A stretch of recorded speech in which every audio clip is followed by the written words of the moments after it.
Okay, we're here live with Ryan Jones. He is the creator extraordinaire of CDS. He invented it from the ground up. Well, at least the name. Yeah, the name. And he invented the logo that has CDS in it rather than using the old oil barrels, right? Yeah. One of my major passions in life is like eradicating the oil can when we talk about CDS, because we've always used the oil can to refer to a database, right? Yeah, database. But CDS is much more than a database in my mind. I mean, that's how we're investing. That's what we aim for it to be. And so, well, it's a little thing, and I'm normally an engineering guy. I don't think about colors or shapes or words for that matter. But I do think it's important that we have a way of representing that CDS is more than a database, and so we have that with the logo now. I no longer have to put oil cans on my slides. I like it. Well, while we're chatting, I'm actually going to get George to grab a little sticker of mine where I have I've incorporated the CDS logo. George, you'll find it in the bag under the desk there. Just get out the NZ365 guy, London brand, and we'll get it on screen in a moment. But just on that, right? Recently I was overseas doing some work for Microsoft and training internal staff, and there seemed to be still confusion a bit around what is a common data model and what is the common data service. And I noticed that this kind of use of it has been, oh no, the common data model's just become, it's like that was our old word, this is our new word, and it's kind of like, well, that's not right.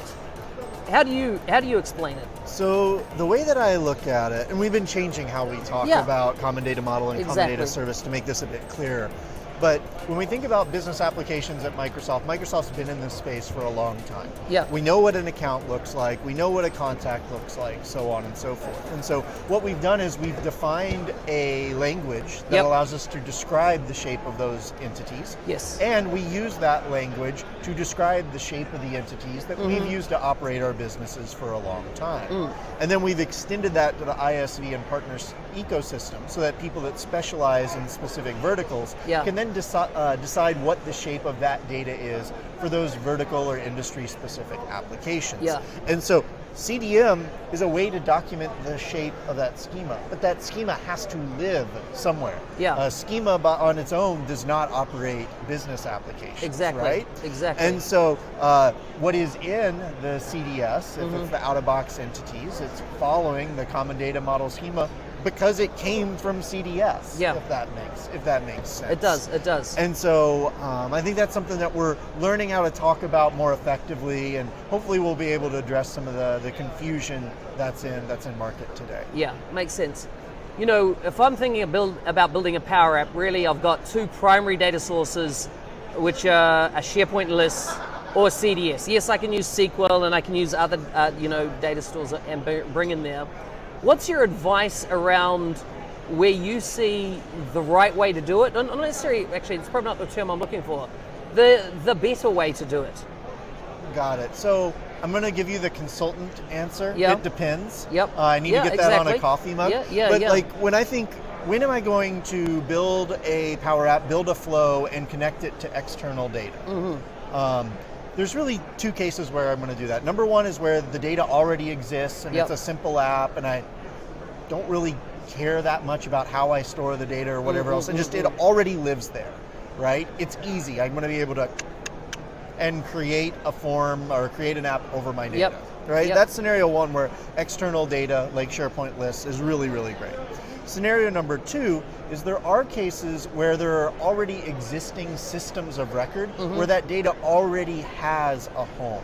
This could be some sort of like internal application or stack that a customer has, and a given set of reference data is always going to live there. And so it may not make sense for that data to come into CDS. Now, when we look at where CDS excels in that it's clever, right? In that it doesn't just store a bunch of different types of data, whether that's relational data, whether that's like tabular, log, or history data, whether that's file or binary data. Of course, we do those things, but we also have all these capabilities around how we define business logic over the top of that.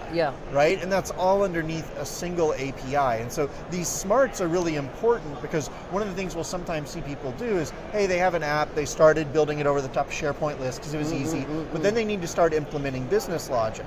And so then they'll go out and they'll build an Azure function, and the call will go over to here and then bounce back over to the SharePoint list. But the problem is people can still go interact directly with the SharePoint list. Exactly. And so you end up with this integrity problem because you have a bunch of different ways of interacting with the data.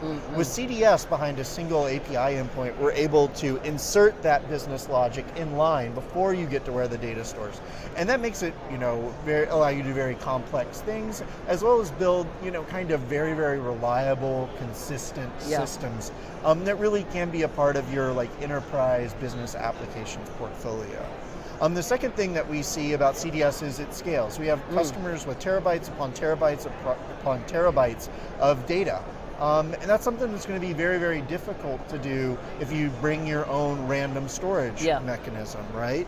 And then the third thing that we see is it's designed from the ground up to be secure and compliant to support business critical workloads, whether this is with our great integration that we have around Azure Active Directory, when it comes to supporting things like conditional access, AAD groups, so on and so forth, or whether it comes to our authorization system that allows you to give users permissions to particular entities, specific actions against those entities, specific rows, specific columns, hierarchical security stuff. There's a huge amount of expressiveness and power in the authorization system that exists in CDS today. And then the final thing that I look at is from an auditing perspective. Between what we send out to the Office activity logs or what we have with our within the system audit logs, we're able to show you who accessed what data when, or if people are manipulating data, what data they're manipulating when, so that you really have kind of this end-to-end picture as to what's going on with your corporate data. If we look back over the last year and a half, 18 months you've been in the team now? 2 years? Let's say it'll be 2 years in November. 2 years in November. There's been a lot of changes. In your mind, what have been, we're focused on CDS in this discussion, what have been the core highlights of what's been landed in that 2-year window for you? That you're proud of, that your team has executed on? Oh gosh, so I have to say, and I know this is going to maybe sound a little boring, but I am actually most proud of the progress that we've been able to make around fundamentals. Around the availability, around the performance, around the supportability, around the efficiency, and around the security of the system. And I know this might be strange, what are you excited about? Because normally when people talk about what they're excited about, they list off a bunch of new features. What I'm really happy about is people can come to the set of features that we advertise, and they know they're going to work. That's very, very exciting to me. Because when we look across the industry, there's so much marketing, there's so much hype, and to be able to come in and make a choice and know it's going to work, I think is huge. And I love being able to make those sorts of promises and commitments to our customers. I think the second thing that I think has been a huge win is how we've been able to use, and this is going to go a little bit outside of CDS here, but how we've been able to enhance Canvas apps, flows, so on and so forth, to really unify this portfolio that goes from CDS with the data we know to Canvas applications and model-driven applications that allow us to act on that data, to Flow, which allows us to automate over that data, to Power BI that allows us to analyze that data, down to AI Builder, which allows us to learn from that data. And so I think, granted, we have lots of work to do, but the portfolio unification is, I think, really starting to come together and how the puzzle pieces fit. And then maybe the third thing, if I can do it there. Keep going, this is good. Is, we talk about heterogeneous storage in CDS and how we support, relational data, log or historical data, how we support file data. And some of those things have bubbled up through our business models. Some of those things have bubbled up in, of course, those fundamentals that I spoke about earlier, but they haven't necessarily felt like huge functional changes yet, right? It was all like a behind the curtains or behind the scenes thing. And we're getting to now, we're in the process of rolling out our new functionality around richer image support, so entities can have multiple images, entities can have full-size images. We're really excited about that stuff because it creates like a functional enhancement that's been based on the investments that we've been making into the platform at a fundamentals layer. We also have our upcoming file data type, which allows you to slap a file on the side of the entity just like it's a field. Way simpler to build applications than it would be using like notes or attachments like folks have done in the past. So those things excite me just a whole lot. So what's your telemetry data telling you around those 5 core principles, right? As in, are you seeing, obviously, less support tickets, higher performance? Are they quite big deltas that you're seeing across those 5 in the 2 years, being, those were your core excitement areas? Yeah, so when we look at the first metric, availability, there are 2 KPIs we use there. One is SLA across the service as well as SLA attainment, and those are universally up across the board. Candidly, if they weren't, we wouldn't be talking right now. When we look at performance latency across similar operations up across the as well as the variance across those operations is much less than it used to be. So that's really exciting. When we look at supportability, what we measure there is the number of incidents that we receive in a given time period for a given number of customers, and that's just sharply declined.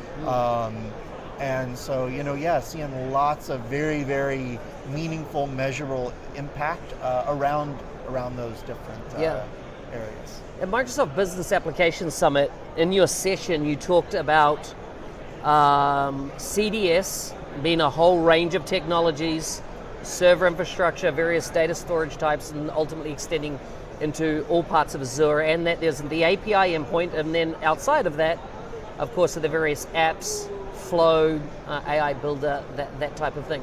One of the things that you mentioned there is that you want us to consider it in such a way that you're going to keep adding more tech into that box, if you like, of the area you can control.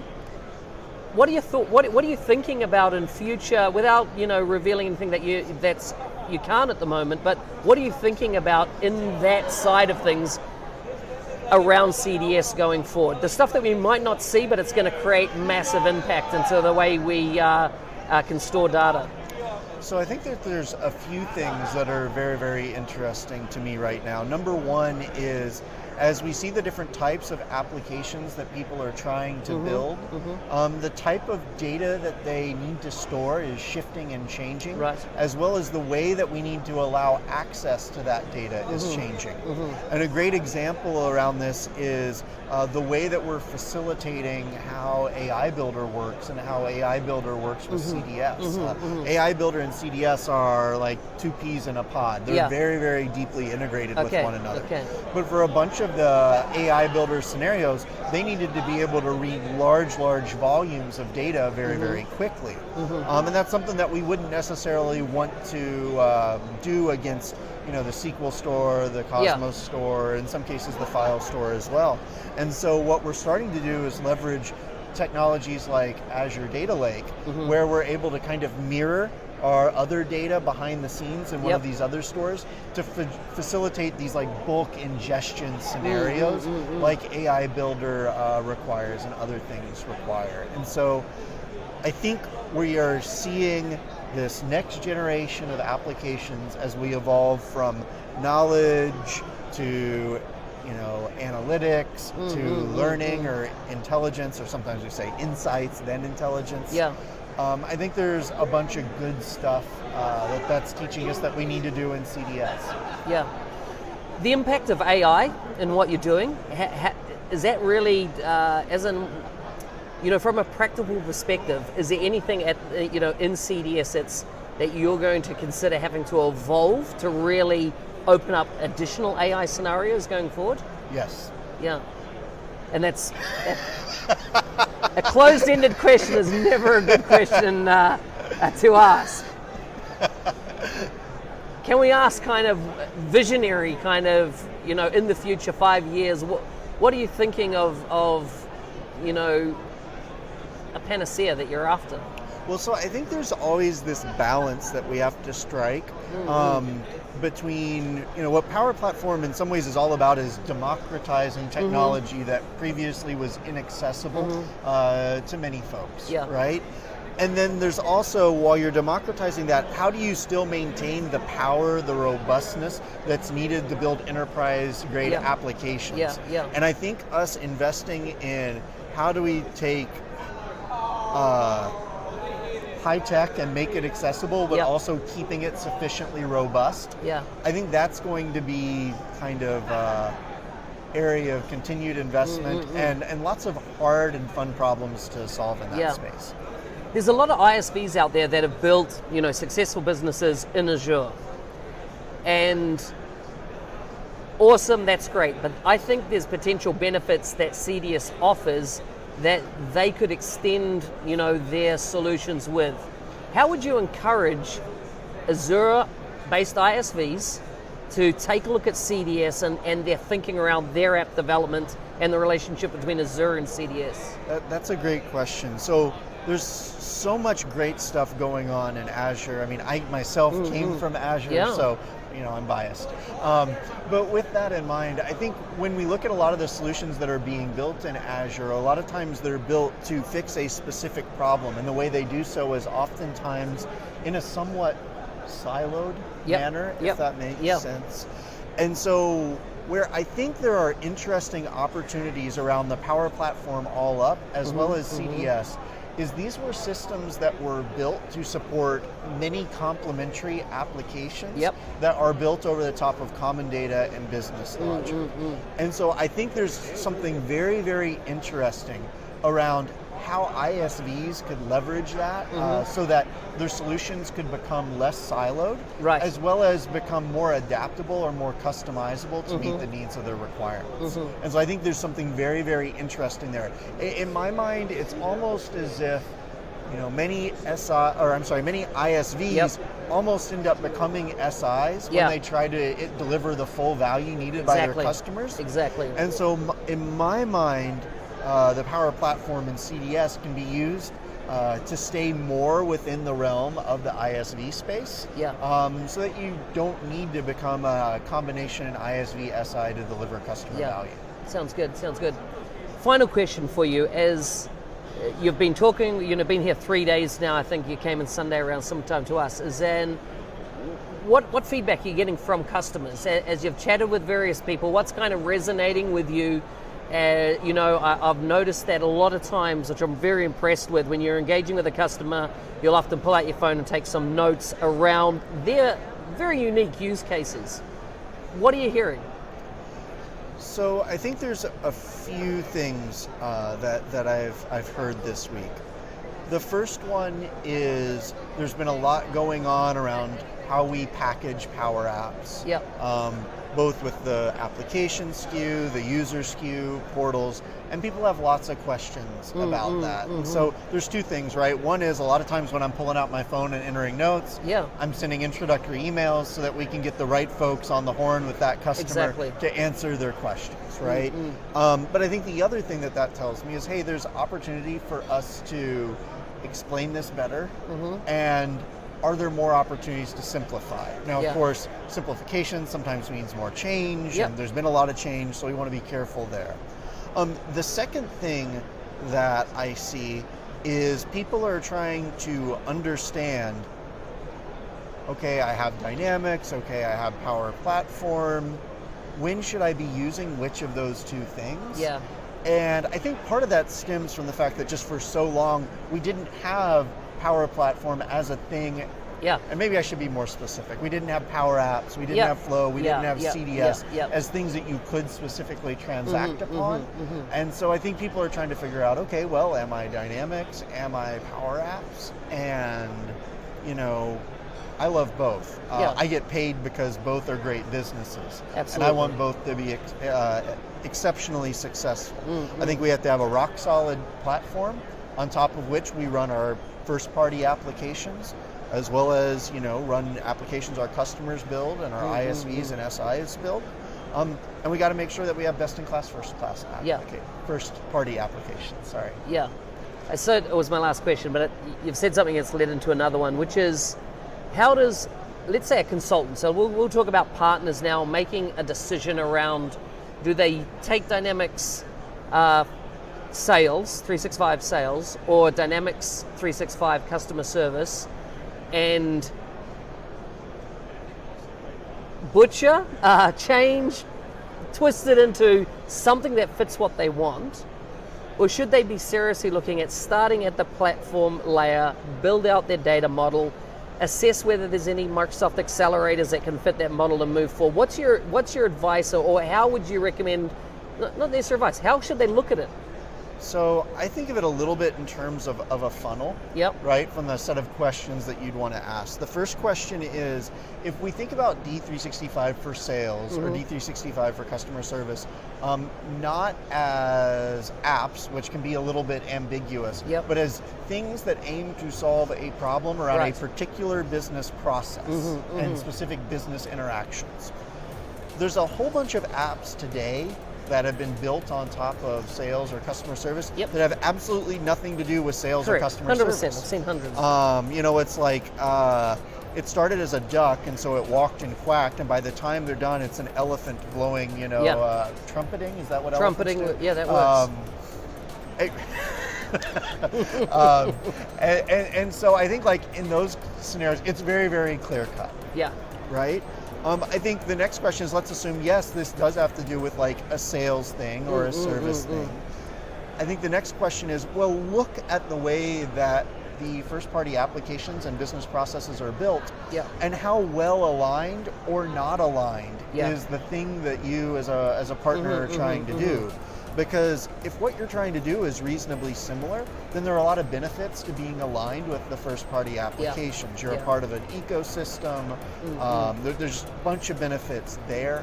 However, if you have a vision of what service looks like, and what your vision for service is completely different than what customer service looks like, then it probably doesn't make sense to completely rebuild customer service from the ground up. Exactly. And also, I think you may encounter confusion as you try to take it to market.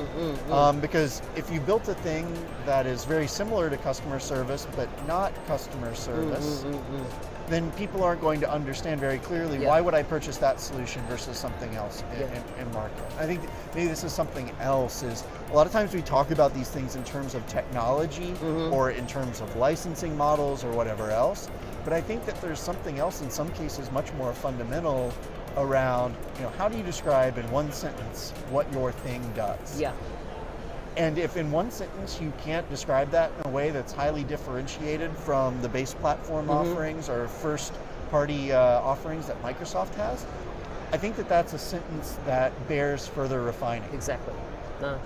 Ryan, it's been a pleasure. Thanks so much for being on the show. Thank you, Mark. Cheers.